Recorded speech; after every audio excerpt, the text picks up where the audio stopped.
A gente vai tratar, tá, do tema de Olamot, mundos. Será que esses mundos que a Kabbalah fala são mundos que você vai pegar uma dessas naves intergalácticas e você vai poder ir até lá? Como é que é essa história de onde é que estão esses mundos? O que eles significam? O que eles representam e tudo mais, tá? Vamos tentar então entender esses conceitos de uma forma bem organizada, verdadeira, original, tá? Então vamos lá. Deus, começar a entender Deus. Deus, ele cria, ele é o criador do universo. A primeira coisa que a gente tem que entender quando a gente fala que Deus é o criador do universo, pessoal, a gente tem que quebrar um pouco conceitos, tá? Conceitos que às vezes a gente carrega ou de forma instintiva, errada, porque é difícil para o intelecto humano, tá? Isso é natural, ou porque a gente aprendeu errado mesmo, tá? Deus, ele não encontrou um universo e começou a preenchê-lo, tá? Com o planeta Terra, com a Via Láctea e depois com um monte de outras galáxias, estrelas e etc, etc, tá? Não é assim. Deus, ele é o criador de tudo, é o que a gente chama de ex nihilo, que significa ele é o criador do nada. O nada não é o vácuo, não é o espaço sideral vazio e nem uma massa preta ou alguma coisa assim. O nada é o inexistente. Tá? Deus criou o mundo a partir do inexistente. By the way, saiba que, de acordo com a física, isso também acontece, porque a física fala, né, hoje em dia os cientistas falam que o mundo foi criado a partir do Big Bang. Ótimo, tá? Eu não vou entrar nesse tema, apesar de que ele tem muito a ver com a Torá, não tem nenhuma contradição disso, mas o Big Bang ele fala que teve uma explosão fenomenal, absurdamente grande de energia que cria matéria, cria o universo. A ciência pergunta, ok, então a gente entendeu da onde o universo foi criado. Ele foi criado dessa massa de energia. E quem criou a massa de energia? Quem é que fez isso? Porque pela física tem que ter alguma coisa antes. Agora, se antes é o inexistente, de acordo com os cientistas, você pode procurar esse número na internet. Sabe qual a chance de algo inexistente criar algo existente? É 1 dividido por 10 vezes com 40 mil zeros. Tá? 1 dividido com 10 vezes, né? Agora 1 com 40 mil zeros. Você está ligado? Essa é a probabilidade do mundo ter sido criado do nada. A gente até já tocou nesse ponto uma vez, mas o que é importante da gente entender que, ou seja, Deus é o criador a partir do nada. Muito bem, então ele cria o universo. Agora você pensa, caramba, mas Deus, ele é o Todo-Poderoso, ele é o Criador. Ele vai se revelar nesse mundo como? Por um lado, a gente pensa o quê? Que o universo, ele é infinito, ele é muito grande. De acordo com a ciência, o universo é finito, tá? Ele está até em expansão. Aí você fala expansão para onde? Criação ex nihilo, tá? Não vamos entrar em tudo porque não dá. Eu estou abrindo portas, mas algumas janelas, deixa eu fechar elas, tá? Agora, então o que acontece? Pra gente o universo ele é muito, muito, muito, muito grande, né? Porque se a gente tivesse uma nave que viajasse à velocidade da luz, isso levaria milhões de anos para você chegar de um lado até outro, de uma parte até outra e etc, tá? Então você fala, ok, então Deus criou essa imensidão porque Deus é muito grande. Não é verdade. O mundo, tá, quando eu falo mundo, eu falo do universo todo. Ele é muito pequeno para Deus. Não porque Deus é muito maior do que o universo. Não, de forma alguma. Porque Deus é o criador do universo. Quem faz parte da Academia de Moisés, a gente já estudou isso lá dentro. A gente entendeu que quando você fala da criação do universo, então você entende que não são só os planetas, o vácuo, o ar e etc. Deus cria os conceitos, por exemplo, de tempo, de espaço. Deus é atemporal. Tá? Deus ele não tem espaço. Muito bem. Por que eu estou falando tudo isso? Porque aqui Se você pensa com o nosso intelecto humano, agora a gente entra numa sinuca, num dilema. Qual o dilema que a gente está entrando? Deus, a gente fala infinito, mas eu já acabei de te falar, tá? É mais do que o infinito, porque ele criou o conceito do infinito. Como é que ele vai criar algo finito? Como é que ele vai se revelar aqui? Tá? Então a gente falou, mas aqui é muito grande. Não, mas para Deus isso aqui não é nada, isso aqui é uma criação dele. Então vamos entender isso. Como é que foi feita essa criação? A Kabbalah, ela explica pra gente que a primeira semente da criação foi o Or Ein Sof, a luz infinita. A luz infinita, a gente tem uma aula na Academia de Moisés sobre isso. Ela não é luz e ela não é infinita. Então, para tudo, o Rabino não está entendendo nada. A gente vai avançar, tá?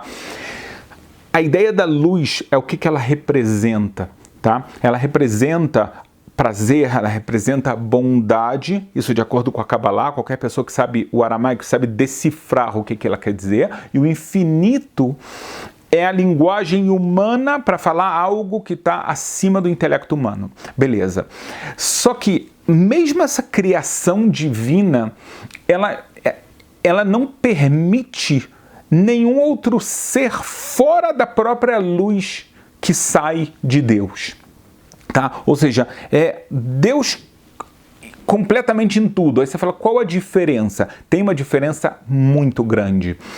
Porque é um movimento de Kabbalah, isso também a gente está estudando agora na Academia de Moisés, na parte que fala dos portais do Zohar. Tá? A gente está estudando os portais explicam exatamente que as forças infinitas de Deus, mas tem dentro delas tem a capacidade de Deus de usar uma força finita. Pessoal, eu não estou tentando confundir a cabeça de vocês começando a semana dessa forma, mas eu acho que é importante, é uma forma muito mais verdadeira, muito mais adulta da gente entender Deus e a sua criação, tá? Então Deus, quando ele vai criar o universo, ele vai fazendo isso em etapas, tá? Essas etapas, a gente começou com esse Or Ein Sof, mas ele preenche completamente tudo. Deus cria um Olam. Existe o Olam HaTohu, o Olam do Adam HaKadmon. Olam HaTohu significa o Olam, mundo do caos. A gente conhece o Olam do Adam HaKadmon, do homem primitivo. E aqui as pessoas já fazem uma confusão, porque elas leem no Gênesis, o mundo era um caos, Tohu Vavou, como que está escrito na Torá. E aí as pessoas dizem, então calma aí, então o universo existia, mas era uma desordem total, como o quarto do Rabino Roni quando ele era pequeno. E também, às vezes, quando ele cresceu um pouco, tá?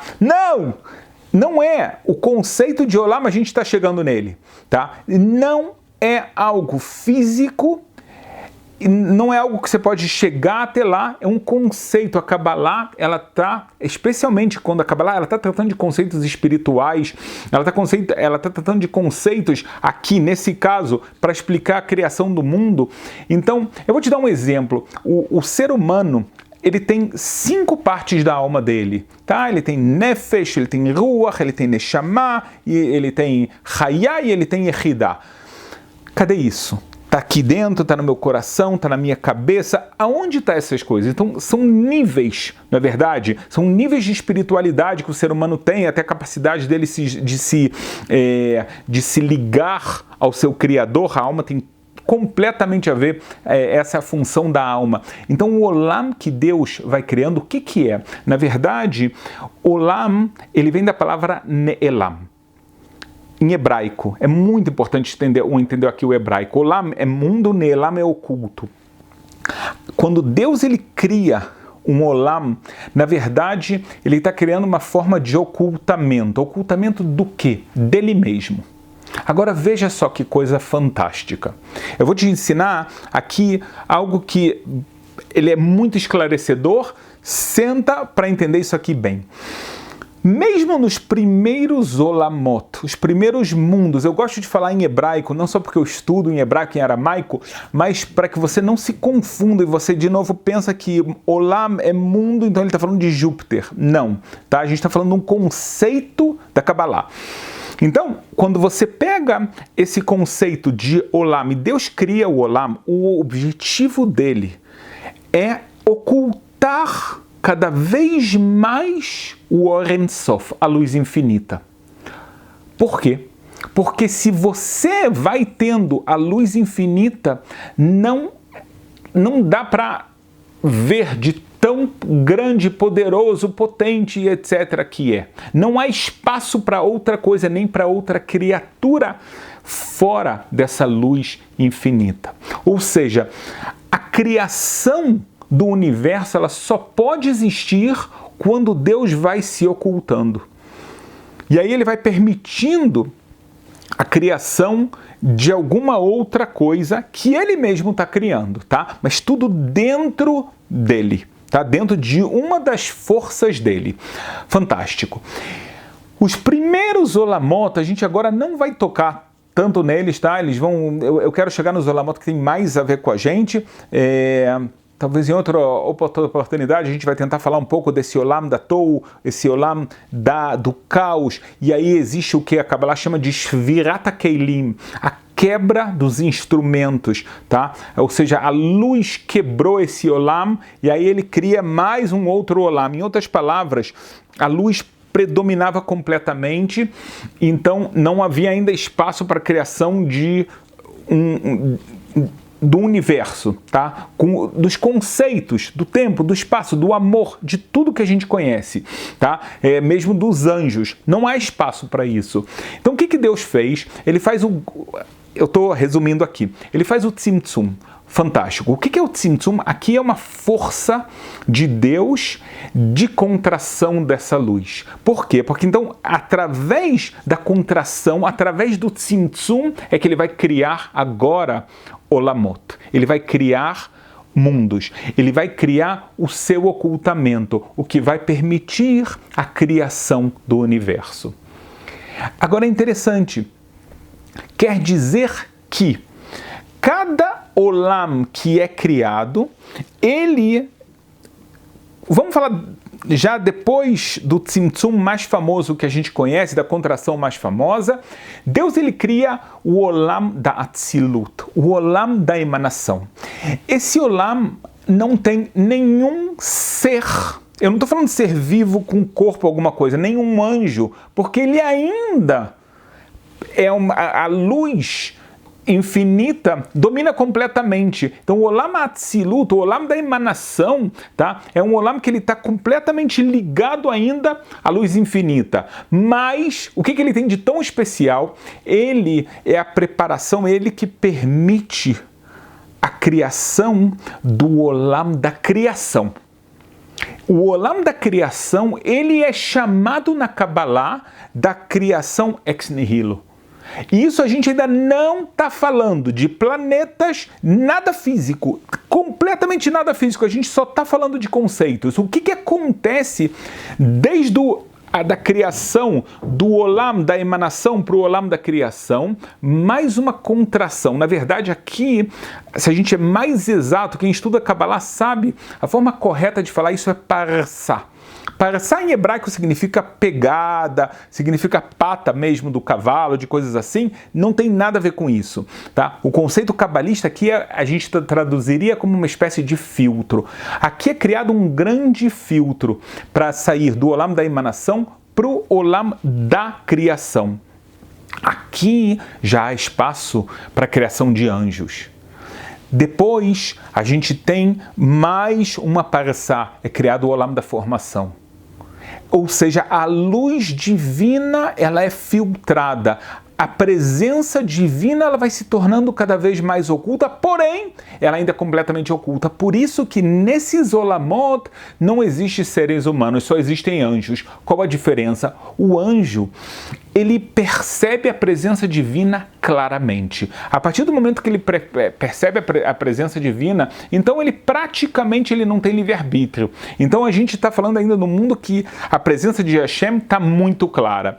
Aqui vai vir uma nova novidade, que é a criação do Olam da ação. O Olam da ação é quando Deus faz uma parçá, um filtro ainda muito maior. Ele realmente fica oculto. Ele está completamente oculto e isso é o que permite existir matéria. A matéria é o que oculta Deus nesse mundo. Deus que é o criador de tudo, Deus que obrigatoriamente tem que ser sido ele que criou o universo. A gente falou no começo dessa live por que tem que ser assim. Esse Deus, ele se oculta. O motivo disso é para ele se revelar. Vamos entender isso daqui? Eu tinha começado a falar e não expliquei isso muito bem. Então vamos lá. Se uma pessoa ela tenta olhar o sol, ela não consegue. O sol é demasiado forte, é muita luz. Então como é que uma pessoa ela vai conseguir perceber o sol? Se ela botar muitos filtros, ela vai conseguir ter alguma percepção do sol, ela vai ver menos o sol, mas por outro lado ela vai conseguir olhar para o sol. Ou seja, quanto menos ele vê, mais ele consegue perceber. A mesma coisa acontece com Deus. Não dá para perceber Deus se ele estivesse aqui com todo o seu esplendor. Então o que ele faz? Ele se oculta. Tá? E ele se oculta exatamente... A gente falou de anjos, agora ele tem a criação do ser humano. Toda essa criação que a gente falou, todo esse caminho, no final das contas tem um objetivo. O Olam da ação. O Olam Ha'asiyah, porque ele é o objetivo, é onde o ser humano, que é o único ser que foi criado à imagem de Deus, que ele tem livre-arbítrio, nós temos a capacidade de, através da nossa inteligência, dos nossos poderes, das nossas capacidades físicas e espirituais, de revelar Deus, de encontrá-lo, mesmo dentro do oculto. Uau! Então a gente começou agora a entender uma coisa muito mais profunda. Os Olamot são conceitos espirituais da revelação. Ao mesmo tempo que Deus se oculta, Deus está se revelando. Quanto mais ele se oculta, mais existe a possibilidade da revelação dele. Porém, enquanto a revelação dele é grande, não há livre-arbítrio, porque se vem Deus, fala com você, faz isso, faz aquilo, acabou. Se você percebesse que era Deus, perdeu a graça tudo. Por isso que os anjos, eles não vão ter recompensa ou castigo de algum ato, né? Eles são servos de Deus, mas quase robôs. O ser humano não. Eu e você, a gente tem a capacidade de fazer o bem, porque a gente utiliza a nossa capacidade das partes da nossa alma, até que a gente tocou um pouquinho, do nosso cérebro, para fazer o que é correto, para fazer o que é bom. Esse é o conceito aqui que a gente tentou, numa live, resumir um pouquinho, tá? Essa ideia de Olamot. Essa ideia do ocultamento, Olam, Ne'elam, Deus está oculto, ao mesmo tempo que essa é a forma da revelação, tá? E a gente, então, entendeu que o objetivo final de toda essa criação e de todo esse ocultamento é o mundo onde nós vivemos, tá? Eu espero que isso aqui tenha ficado muito claro para você. É um conceito que quando eu converso com as pessoas eu vejo as pessoas falando muitas coisas, não culpando ninguém, mas as pessoas querem pular direto para tentar entender conceitos de Kabbalah, então elas estudam isso, estudam aquilo, e quando eu pergunto como é que foi a criação do mundo, antes até de falar em coisas simples, começam a me falar dos Olamot e começam a falar de galáxias e coisas assim. Não, tá? A gente tem que ser didático, que é o que eu tento fazer aqui, e é muito mais ainda na Academia de Moisés. Muito mais, tá? Porque lá a gente realmente vai tratar, primeiro curso, o que é Deus? O que é Deus e o que não é Deus? Depois a gente vai começar a falar realmente o que é o Or Ein Sof. A gente precisa entender o que é essa luz infinita. E como é que essa luz infinita foi chegando? Aí a gente chega no curso de Olamot. Depois disso, a gente vai entender as nossas forças. Então, é o curso das partes da alma. Ao mesmo tempo, a gente vai estudar os portais do Zohar, que vão dando para a gente conceitos. Primeiro, o conceito de Kabbalah. Outro conceito, o conceito das Sfirot, dos atributos, das letras, do Reshimo, a marca que a luz deixou e assim por diante. É muito importante estudar dessa forma bem organizada, bem didática, para você ver, quando outras pessoas, você vê que elas estão falando algo que elas entendem, é porque elas estudaram dessa forma. Então não perca você a oportunidade de fazer isso. Então, para mim é muito importante, às vezes você tem que olhar essa live de novo. 2, mais importante ainda, acessa a Academia de Moisés, pega o link aqui embaixo, você vai ficar fascinado e é esse o meu objetivo, de você realmente poder aprender, saber e iluminar o mundo à sua volta.